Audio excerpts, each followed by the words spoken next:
Dan aku tahu, sebagian dari kalian mungkin gak akan percaya tentang cerita ini. Tapi ada satu yang harus kalian ketahui. Kematian itu bukanlah akhir dari segalanya.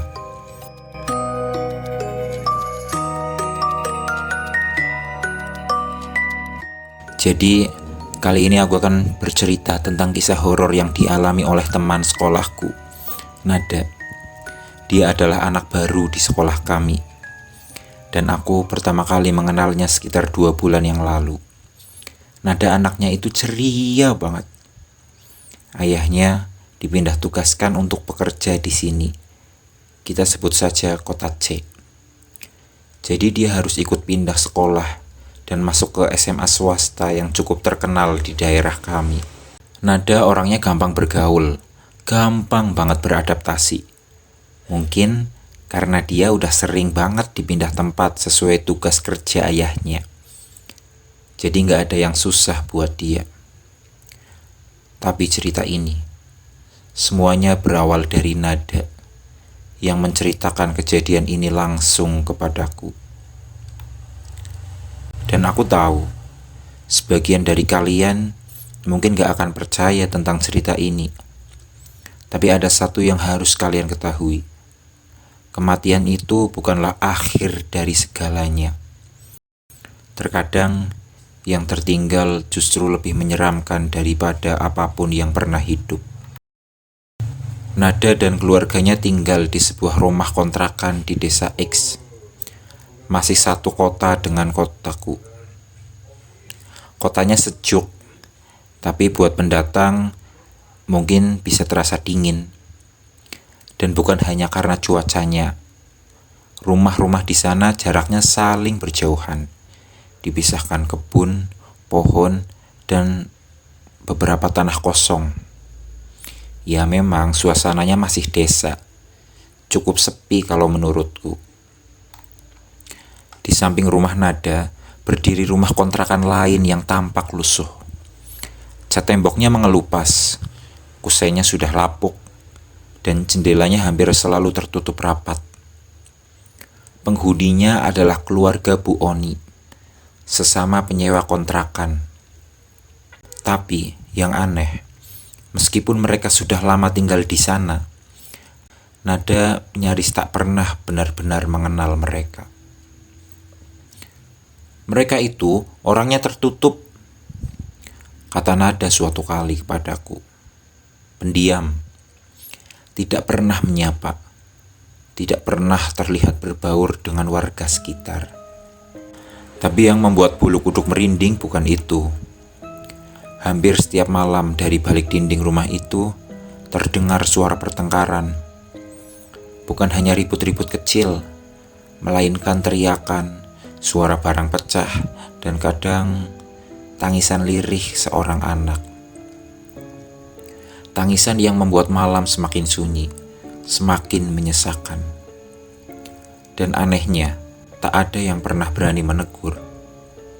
Seolah semua itu sudah terbiasa, atau mungkin memilih untuk pura-pura tidak tahu. Entahlah. Nada bilang, awalnya pun ia tidak terlalu memikirkan suara-suara itu. Namun, rumah mereka itu berdempetan. Wajar saja terdengar kehidupan dari dalam. Tapi, semakin lama, suara-suara itu makin jelas. Bukan hanya pertengkaran antara suami dan istri, tapi kadang seperti ada lebih dari 2 orang yang berteriak, atau mungkin lebih dari suara yang menangis bersamaan. Ia pernah mencoba mengintip dari selat tirai jendela kamarnya, yang kebetulan arah rumah Bu Oni. Tapi rumah itu seperti tidak pernah benar-benar hidup. Lampunya jarang menyala terang. Tidak pernah ada aktivitas pagi seperti rumah-rumah lain.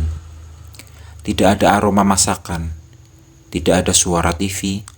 Bahkan tidak terdengar orang menyapu halaman. Hanya malam yang selalu gaduh. Suatu sore, Saat Nada membuang sampah, ia tak sengaja bertemu Bu Oni. Perempuan itu berdiri diam di teras rumahnya. Wajahnya datar seperti tanpa ekspresi. Matanya cekung dan tangannya memeluk tubuh sendiri seolah kedinginan. Meskipun matahari masih menyinari desa. Dan Nada saat itu sempat menyapa. "Halo Ibu." Tak ada balasan, hanya pandangan yang kosong. Lalu perempuan itu balik masuk ke rumahnya dan menutup pintu perlahan, pelan sekali, sampai engselnya pun nyaris tak berbunyi. Sejak pertemuan itu, Nada mulai merasa rumah Bu Oni bukan sekedar rumah yang bermasalah.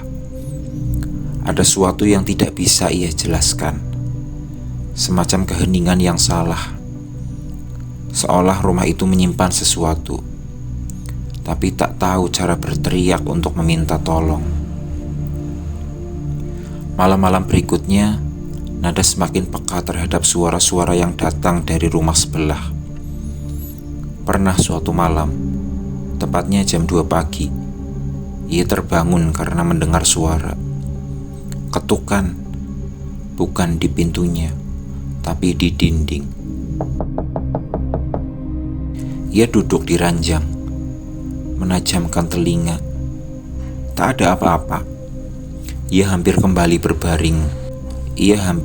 berbaring ketika suara itu terdengar lagi. Kali ini bukan ketukan, melainkan suara orang anak kecil berbisik. "Tolong." Nada membeku. Suaranya sangat pelan, nyaris tak terdengar. Tapi jelas berasal dari rumah Bu Oni. Ia berdiri perlahan, membuka tirai jendela. Rumah itu gelap seperti biasanya. Tak ada cahaya dari balik jendela. Tapi untuk pertama kalinya, jendela yang biasanya tertutup rapat, kini terbuka sedikit. Dan dari sela tirai yang bergerak lembut tertiup angin, Nada merasa seperti ada yang sedang memperhatikannya. Keesokan paginya, Nada mencoba menceritakan pada ibunya tentang suara-suara dari rumah Bu Oni. Tapi sang ibu hanya mengangguk ringan, seperti sudah terlalu lelah untuk peduli. "Mereka itu memang seperti itu dari dulu. Sudah biasa." Kata ibu Nada seperti itu. Nada tak puas. Ia mulai mencari tahu lebih banyak tentang keluarga Bu Oni. Bertanya pelan-pelan ke tetangga yang lain. Tapi anehnya, semua orang itu bersikap sama, enggan berbicara, seolah rumah itu dan penghuninya adalah topik yang tak pantas untuk disentuh.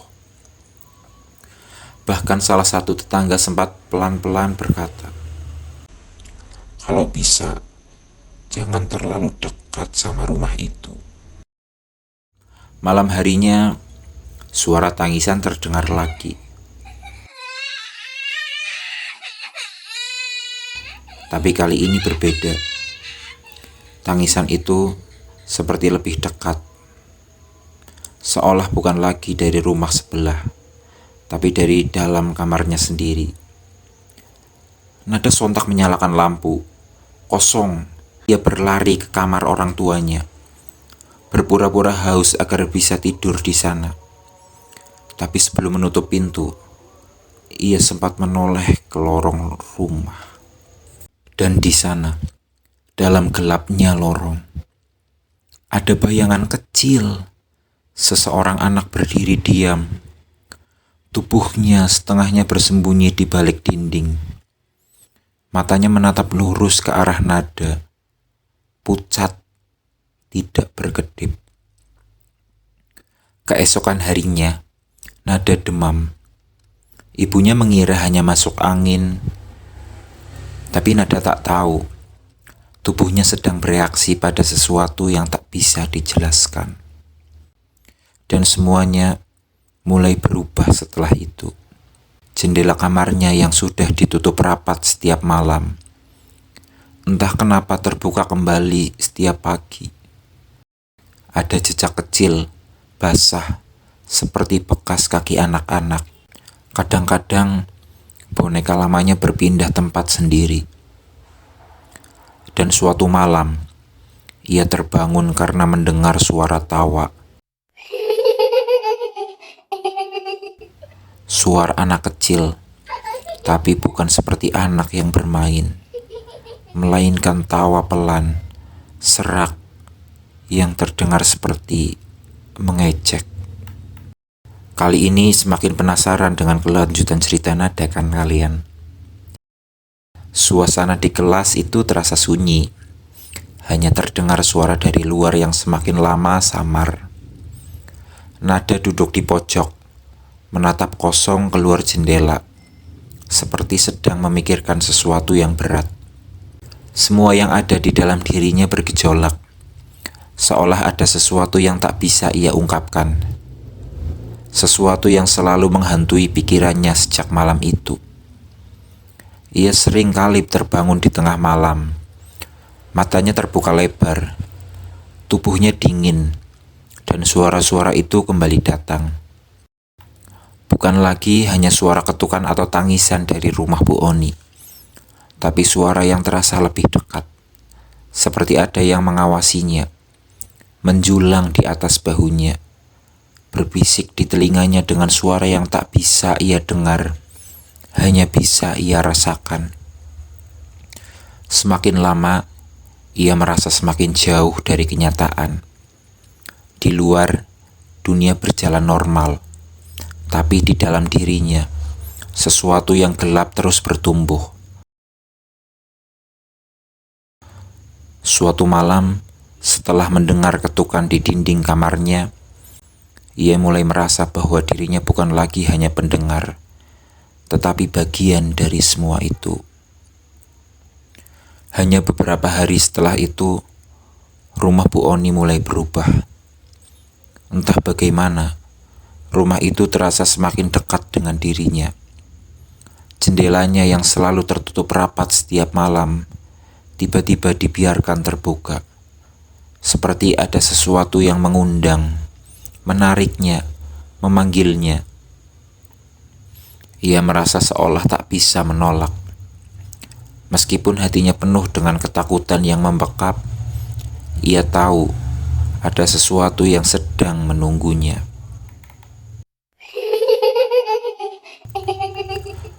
Suatu malam, ketika ia terbangun karena suara tawa yang tak bisa ia jelaskan, ia menyadari bahwa semuanya sudah terlambat. Seperti ada tangan yang menarik ke dalam kegelapan rumah itu.